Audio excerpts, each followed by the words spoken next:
Good everyone, it's John Randall again. Hope you're all good. Hope you had a lovely day. Just gonna start my next video. Again, if you can like and subscribe, I'd appreciate it. And yeah, we're gonna tackle. I said the last two videos. I think the first one, obviously, I introduced myself. The second one was the first chapter of my book called The Mask of Masculinity, and the book's called "It's Time to Open Up, Not Man Up." So yeah, I want to go through it a bit more with you and have a quick chat. I'm obviously now on TikTok as well. It's at RandallJ215 if you want to go on there and add me on there. Or again, just follow me on YouTube. So the second chapter in the book is called Stigma and Shame. So it is something, again, that's a big problem. We're kind of, what's the word, from a young age told to, keep your feelings in and don't let them all out and just bottle it all up. And again, what it leads to is that later on, it's this anger, you're upset or where you can't express it and let it out, it comes out in another way, violence, drinking, as you go on. It does affect you in some way, even though you don't realise it. You might notice little things. If you have a good focus and actually looked at yourself and thought about it, you might realise, hang on a minute, I do things that, a bit, I do lash out and I shouldn't do, and I'm overly quick to overthink or something like that, you think about it, With the thing is, with the stigma and the shame behind it is, we're so scared to say these things, like, feeling crap, I actually don't feel right. It really,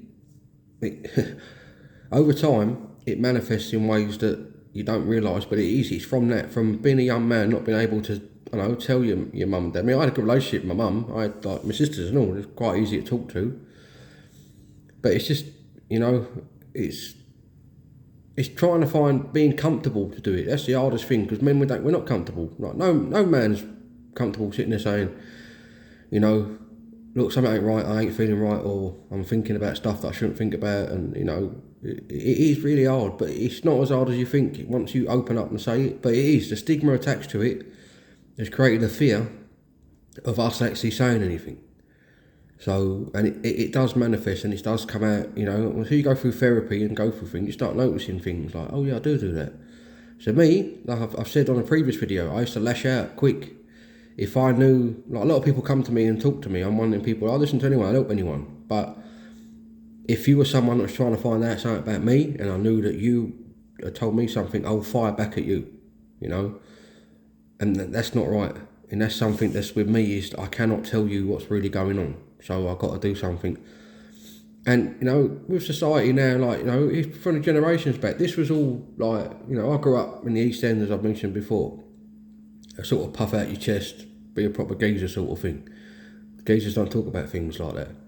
And that is,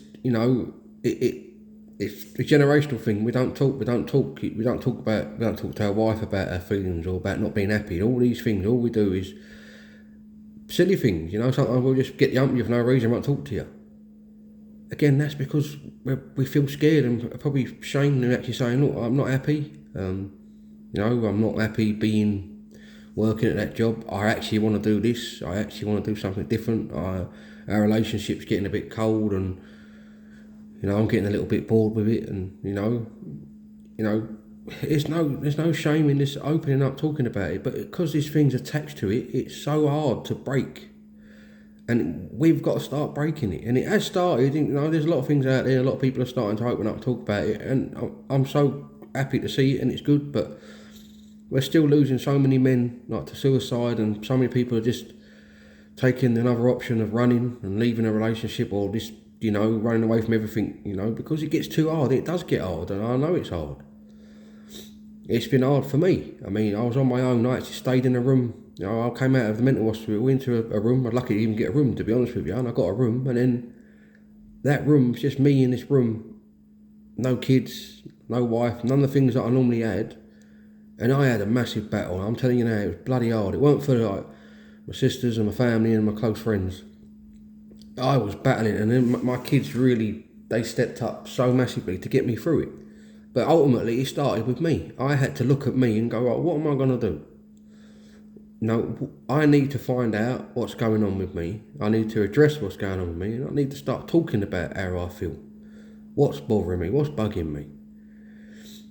You know, there's a lot on my mind, a lot of stuff that I let go, and like, you know, over the years, it's festered, and it's ended up this. I buried it so much, it's become like a, you know, it's like a little beacon that goes. I get the ump. If something's bothering me, like, you know, I don't say it much to people, but like the day of the dad's passing, mum's passing, it builds up. You know, I can feel it coming the week before, and you know, even though it's been a while now, mum and dad have passed, it's still there. It's only recently like I've started to open up about it, you know, and I was the same as what it is. That stigma and shame, it stays there because we're so scared to say something, you know. I'm not scared anymore because I just want to be a better person, and I want to help everyone else and try and help who I can, because the truth is, there's no shame in it. There's no shame at all in having a mental health. Everyone has got some sort of issue. Man, woman, kids, they're all going through stuff. It's just trying to get that talking started, especially with men. You know, I'd rather go out and have a punch up and get pissed and say something. You know what I mean? And it's not the way to do it. It really ain't. I'm finding this, what I'm doing now, quite therapeutic and talking about. When I read the book, yeah, it took a little while to write, but once I started, it just flowed. You know, and I got a sense of pride now that I read something. Yeah, it might not be everyone's cup of tea, but it's how I see it. It's what it is. It's how I'm looking at the world, and now mental health and the places that I've been, and the group sessions that I've gone to, the people that I've met, it all stems from the same thing. Just didn't know what to do, what to say. Turned to drink, you know, turned to drugs, turned to cheating, and, you know, trying to find a fulfillment somewhere where it wasn't. That's not the right way of doing it. Me, I lied and pretended everything was good, and it became my comfort when things went wrong. But there are other things that went on that I could have just addressed and said the truth, and then it would have changed everything. But that's, you know, it's a bit late now. I'm trying to do it now by starting to be a better person. Again, I'm building me piece by piece. Look at my good.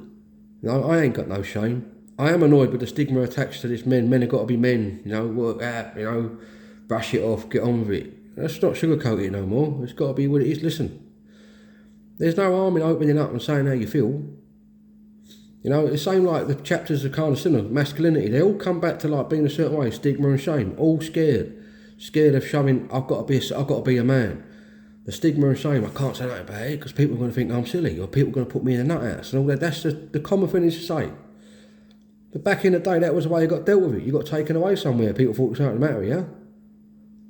It's just it's talking, because you know how frustrating it is when you're sitting there with someone and you can't quite work out your own brain. It's bloody annoying. And someone asks you what's wrong, you can't actually say it, but instead of saying, look, actually, my brain's all over the shop, I can't work it out. You go, yeah, I'm fine. But you're sitting there, all the mannerisms of like actually looking up and down, like, what's going on? My brain's just drifting off on somewhere. How did it go from what I was thinking to over there? Where did it come from talking to people? You find myself drifting off, going, this person next to me don't like me because they're looking at me funny. All these weird things that your brain makes you do, you need to take notice of it. And as I said, like, the stigma part annoys me because obviously it's going to be hard to get rid of it, because it's like we're being choked by it, because we can't, you know, hang on, I'm about to say something, oh no, I can't say that. If I say that, this is going to happen, or I'm going to look stupid, so I'm just going to go down the pub. Well, I'm going to go for a walk, I'm going to go and punch something. Then what happens? We bury it. When we bury it, what I said in the previous video, you bury it, eventually it rises to the surface, and it will come out at the wrong time, or you'll do something stupid, and then it'll just, you know, it's just no good. It's no good for us, you know. Now, as a man, I'm quite happy to admit I've flawed. I've got loads of flaws. I embrace my flaws now. I try and talk about them. Every day I try and keep busy, doing this, doing writing, going back to work, what I've been doing lately, you know. I take breaks when I need them. Now, it's just recognising things, but this stigma part, like, you know, it is, I mean, I wrote about it in the book, but it is like, you know, we are taught from a young age to kind of bury it. It's like it's ingrained from us, from generation to generation. We have to carry it, you know, we've got to be a certain way, we've got to break all this. We can do it from now to the next generation, start opening up about how we're feeling, about what I really want to do with myself, what I'm happy doing, where I feel comfortable the most, you know. If you're in a situation and your body's telling you it's the wrong situation, listen to your body, because sometimes it's telling you the truth. This situation is not good for you. Step away from it. No, and I'm going to go in about triggers later on, but that is something you've got to look for. I mean, in my book I go through triggers and stuff like that. But, you know, it's to stopping the suffering in silence and pretending everything's fine, because, you know, we all get labelled as weak, and that stupid bloody word, man up, comes out again, which I've already gone through. No, open up. Just talk. Find that place where you feel comfortable with that person, don't matter who it might be, and just say, look, I'm struggling. This is happening, that's happening. When you get it off, it's like a massive weight come off your shoulders. Massive, massive weight. And you feel so much better. You know, and it will stop you, you know, and that one person can point you in the right direction of where you need to go. Or you might be able to go home there and tell your wife, your kids, your girlfriend, your mum, your dad, your sisters, whoever it is you want, look, this is what's going on, this is what's really going on. And then just go from there. But it's just stop, like this attachment of men have got to be men and passed down from all these years. It's got to stop. Every cycle, the only way you stop it is you've got to stop it. It's down to us to start saying to our kids, like, I've got a son, and I spent ages explaining to him that, you know, he's 18 now. You can cry, open up, and, you know, he does. He's still a little bit, you know, got manly part, but that takes time. But he feels like he can speak to me now. And he will come to me and talk to me about stuff that sometimes he finds awkward to talk about. And I'm proud of him for that. And I'm happy that as a parent, me and my wife really have tried to, you know, put that into him. Don't bury stuff. Sweep it under the carpet. Because that's what they all do, still do it now. And most of the old generation say mental health. They go, oh no, I don't believe in that. That's a load of bollocks. And then you start seeing people that you know around you. Someone taking their own life. Something else happens, you know. It ain't a load of bollocks. It's something that needs to be addressed. People need to start paying attention to it. Not everyone's hunky-dory and skipping through life happy. Everyone's got an issue. Men, women, kids, there's something going on. I said to you, no matter how strong you think you are, everyone's got a chink in their armour. There's something there, there's a facade somewhere that they're putting up. Something ain't quite right. You know? And if there are some people that ain't, then that's a rarity, but good luck to you. But I'm telling you now, everyone's got something there that in here, when it starts to thing, we all know what happens when you start drifting off and you start overthinking and the anxiety kicks in. It's just noticing it. So like I'm saying, like this thing alone now, like I said, this stigma thing, it literally is killing us. We are literally losing young men. I mean, a lot of young men especially, but men in themselves are taking their own lives, but also it's mainly young men. You know, like, you know, in the 30s, 40s sort of range, and sometimes younger than that. Like, it's like, what? No, what's going on? This has got to stop. You know, like for me, I thought about it. Yeah, I did. I think I didn't want to be here. I thought my problem was burdening everyone else. So I was dragging my kids, my wife, everyone down with me, and I felt worthless. I thought, well, I'd rather not be here than bring up all my problems and keep lying to them and pretending. And then I started realising, well, hang on a minute, you know, you've got to find you. What's the matter with you? And I found me in the shittest place, in an hospital. I went in Goodmay's Hospital and it was an eye-opener, because there's people there that I looked around and thought, wow, like, just gone, you know, and it's so sad to see, you know, because it may be at the right time with the right people. You could have done it, could have stopped it, could have helped them. You can't help everyone, I know that. Some people have got generally illnesses that, you know, that's in them, it's DNA, or it's just unfortunate really, but, you know, even like when I made friends with most of them, I was in the hospital, I could talk to anyone. And I say, just, how are you, mate? Are you sure you're okay? You know, them sort of things. Just change the way we speak, the narrative of it. Nah, I'm alright, I'm fine, mate, right as rain. You probably ain't. You're probably just not the right person for them to talk to, but that you might make them think about, actually, that geezer's alright, he actually asked me if I was fine. Maybe I could speak to him. You know, just put it out there, change it all. You're looking good, mate. Nice to see you. You know, I've said it in the last video. Start all that. Start doing all this. But again, it starts with this stigma, you know, and we burden ourselves. We don't want to say nothing. It becomes such a heavy burden to carry. It always got to be, listen, I need to get some help. I don't think I'm right. That's all it is. All it takes. And because of our society is making it harder, it should be easier now. It still is hard though. I mean, I've lost a couple of friends that I know who took their own lives.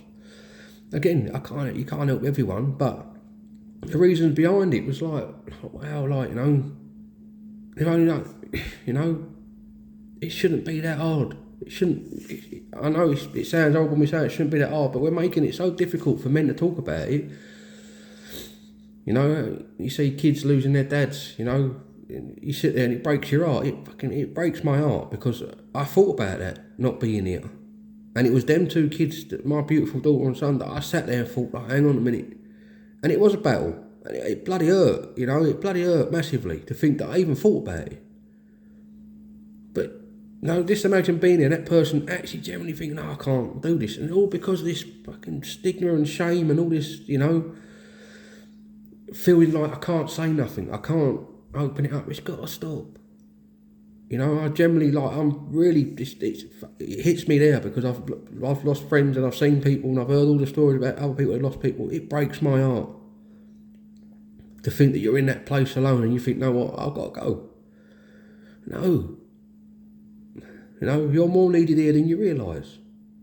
And it's about time we showed that. Like, you know, see that mate who's gone quiet, who doesn't look himself, if someone's going through a split up or a separation or whatever it might be, something that you know you've heard that something ain't right, just keep an eye on them. There are you, mate. You fancy a coffee, fancy a tea? That will do more than you actually think. It'll probably make their day, give them a chance to go, actually, do you know what, I can do that. Because I went out with friends. I went out and, like, my sisters done more than they realised. You know, they were scared, upset, they came to me in the hospital, but just being there and showing me I had a purpose, it meant a lot. And my friends came down there. Two of my friends came to the hospital. Didn't have to come in that hospital. It's a hard place to go. And they came there for me. That shows you that people care about you. And people do care about you. Just, you know, be prepared to open up. Don't be scared. Don't let this stigma thing where we can't say nothing, where we've got to bury it, we've got to be men, we've got to be this, that, stop it. We've got to find a way to make it more comfortable and better for men to talk. You know, and how it starts it's a simple conversation. You know, feeling comfortable about mental health, feeling like it's not this big horrible thing that people keep making it out to be, or it doesn't exist, because believe me, it exists. It's bloody hard. It's been existing for years, but people just swept it under the carpet and dealt with it as a, you know, it was a taboo subject back in the day. No one said anything about it. You just got stuck in an hospital and that's it. It's not a taboo subject. It's something that needs to be spoke about regular, because it's affecting our kids at a young age now. Things that if you notice it now, maybe you have to address it and help them understand it. You know, look for the signs of things. You know, I ain't going to keep, you know, I'm trying to do this, but I want to get this out there. Like, you know, I'm so frustrated at everything that's going on, you know. It eats at me. Especially when I see young men take their own lives. That's just, it's not cool with me. I'm finding that really hard to grasp. And, you know, I'm not sitting there judging anyone. I don't judge anyone. Don't. Because you can't save everyone. We know that. But if we made it a little bit more easier, a little bit less shame and fear behind the fact of feeling that you're not yourself, and being able to talk to the right people, maybe then you can start helping people and saving people. Anyway, look, the book's out. I'll show you the book again. It's on Amazon. You can follow me, John Randall. You find me the author. It's on Kindle as well. It's time to open up, not man up. And there's the back. Obviously, like and subscribe to the video. Follow me on YouTube. I'm on TikTok as well, at RandallJ215. I'll put little videos on there and updates on there, but mainly I'm on a YouTube channel. I've got a WhatsApp channel as well. It's time to open up, not man up. Regular updates and videos and just getting the message out there, really. So look, thanks for listening to me. Again, like and subscribe. I'll be doing the next chapter tomorrow, or maybe on Thursday, I'll see. But yeah, have a lovely evening, people. Thanks for listening, and remember, it's time to open up, not man up. Thank you.